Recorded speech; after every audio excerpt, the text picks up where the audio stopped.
L'impatience des futurs usagers des sauts de moutons, les véhicules qui se faufilent sont tenus par la plus grande prudence au risque de ramasser les passants et vendeurs sur leur passage. À quand l'inauguration? C'est la question posée par ces usagers.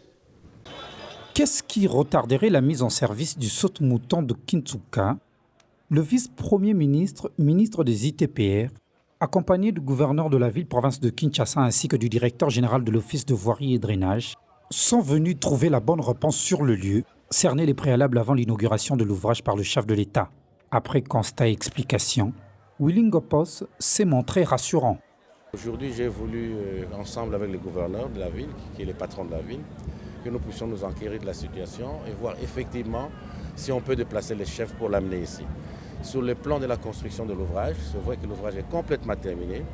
Les véhicules peuvent passer, il est solide. Techniquement parlant, l'œuvre est solide.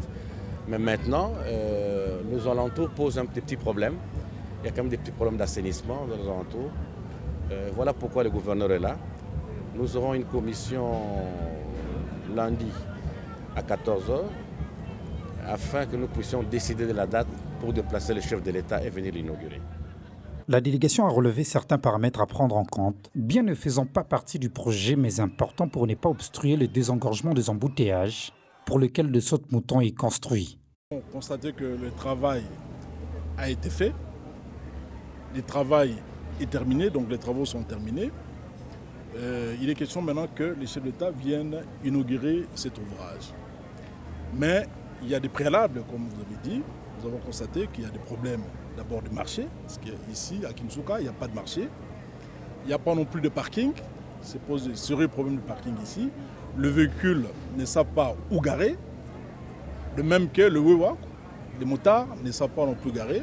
Les gens ont construit de façon anarchique, sans tenir compte de la planification.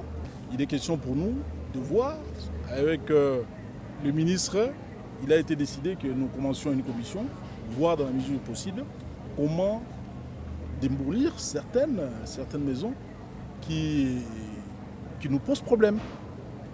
À la place, on va construire donc des parkings. Nous allons aussi voir la possibilité, avec le bourgmestre de la commune de Galima, ou trouver un emplacement pour construire un marché.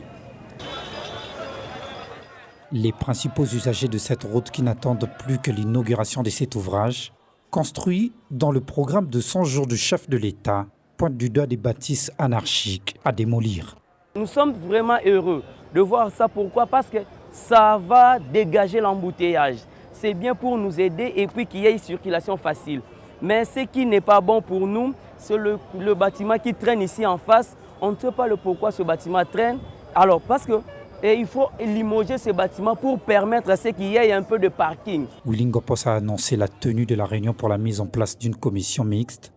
Hôtel de ville, infrastructures et travaux publics et office de voirie et drainage en vue de trouver des solutions idoines.